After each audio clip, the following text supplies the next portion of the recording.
Hey guys, here is the last couple of problems from the notes, uh, as promised.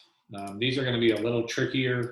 They're not necessarily hugely trickier, but they're going to have a little more work to be done to get uh, them in the way that we want them to look. So either way, we're going to still follow the same steps. This is a rational expression. This is a rational expression. This is a rational expression. This is an equal sign. And we have rational expressions and an equal sign together, that's a rational equation. So we have to follow the steps we did in all the other videos. First thing to do is to check for domain restrictions or excluded values. I can see here in this first fraction that the denominator is 0 when x is 5. So x cannot be 5. Oops, sorry, negative 5. In this one, x cannot be 5. And in this one, you can probably see this, but if I factor this, it is the difference of squares. I can see the two values that make this denominator 0 are negative 5 and 5, which I already have up there. So these are all the domain restrictions. X cannot be negative 5 or 5. Again, we just hold on to that information until the end of the problem. Step 2 is to find an LCD for all the fractions. The denominator of this one is x plus 5. So that's got to be a part of it. Denominator of this one is x minus 5, so that's got to be a part of it. And then I see that the denominator here is x plus 5 times x minus 5, which I already have here. So this is my LCD, x plus 5, x minus 5. So now I'm going to multiply this whole thing by, this is the third step. I'm going to multiply this entire equation by that one denominator.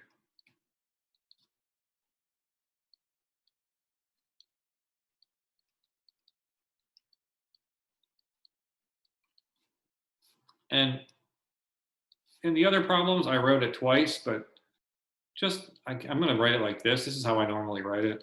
I'm just going to write it once. And you should know at this point that I'm multiplying this LCD here by this term, and this term, by all of the terms in the equation, both sides. So when I multiply x plus 5, x minus 5 times this first term, the x plus 5 here and the x plus 5 there cancel out. I'm left with 2 times x minus 5. When I multiply this times this one, the x minus 5s cancel out. And I'm left with x plus 5 times 1, which is just x plus 5. And when I multiply this by this one, the denominators, the entire denominator and the entire, this is exactly the same as that, so they both cancel out and I'm left with just 16. So that was the third step. The fourth step is to solve this thing for x and then check and make sure that the x's I get are not negative 5 or 5. So this is 2x minus 10 plus x plus 5 equals 16. So 2x and 1x is 3x minus 10 plus 5 is negative 5. Yeah, negative 5 equals 16, which leads me to 3x equals 21, which leads me to x equals 7. When I check, negative 5 and 5 are my excluded values. 7 is the one I got. Since that does not appear in my excluded list, this is the answer. I'll leave the checking of this up to you if you want to do that. And now we'll do the last one. This one has one additional trick in it. But either way, the trick is with the algebra. I'm going to start this the same way I started all the rest of them, by looking for excluded values. Let's see, negative 1 is excluded here. Let's see, either positive or negative 1 is excluded here, because if I square either one of those, I get 1. Just so we can see each factor. No reason not to do this. Negative 1 and 1.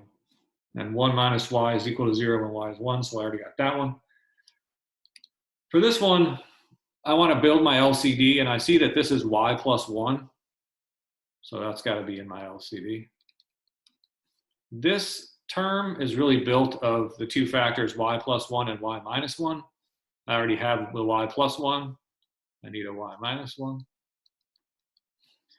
And then this is actually, I recognize that this is the same as negative y minus 1. So the only difference between this factor I already have in my LCD and this one that I need is a negative 1. And when that happens, you don't have to add it again. You could, but you don't need to. You can just leave it like this. And I'm going to remember that when I have y minus 1 divided by 1 minus y, that's just going to leave me with a negative 1 when I multiply. So we're going to see that right now in the third step, which is to multiply this whole thing, this whole equation, which I'm just going to copy and paste to make my life easier.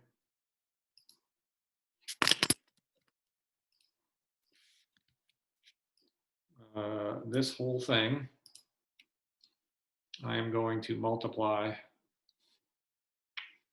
by the LCD here.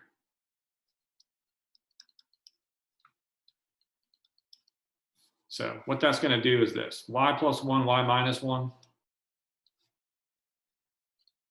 times this term, the y plus 1 and the y plus 1 will cancel out, and I'll be left with 3 minus 2y times y minus 1. Y plus 1 crosses off. This, we realized, was y plus 1, y minus 1, so this is the same as this product. This is the same as this, so it's just going to be minus 10. And then this is the part where it's a little tricky. 1 minus y and y minus 1, they cross each other off, and all that's left behind is a negative 1. So I'm just going to put a negative in front. And then I have the numerator of that fraction still times this term, which was left over. So this is the part I was saying was a little bit trickier.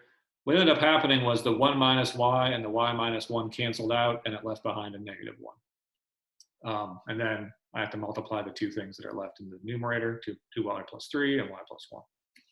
So this is step 3, which was to multiply everything by the LCD. And then step 4 is to solve for x and then check and make sure that it doesn't match one of my restrictions. So I'm going to multiply this out. 3 times y is 3y. 3 times negative 1 is negative 3. Negative 2y times y is negative 2y squared. Negative 2y times negative 1 is plus 2y minus 10. And then this is 2y times y is 2y squared. 2y times 1 is 2y. 3 times y is 3y. 3 times 1 is 3. You notice I said 2y times y is 2y squared, but I made it negative. And then 2y times 1 is 2y, but I made it negative. That's because this negative out front changes the sign of every term that I get in here. So I just kind of did all that in one step. Now I combine like terms. I can see if I add 2y squared to both sides, these are going to cancel out. If I add 3 to both sides, those are going to cancel out. Those go away. And now I'm going to add, see, this is 3y plus 2y minus 10 is 5y minus 10. And this is equal to negative 5y. So I add 5y to both sides. I get 10y minus 10 equals 0. So y is equal to 1. And then I check and run back up here. The only solution I got from solving this was y equals 1, and that's one of the domain restrictions. That means this equation has no solution. There's lots of ways to think about what the no solution means, but basically all you got to worry about for now is find the domain restrictions, solve the equation, and check and make sure your solution is not in the restrictions. In this case, I solved the equation and I got y was 1. And then I look up here and I see that y can't be 1, therefore it's no solution. So there will be homework problems that look a bit like this. And I'm happy to help you guys with the algebra if you have any issues with that.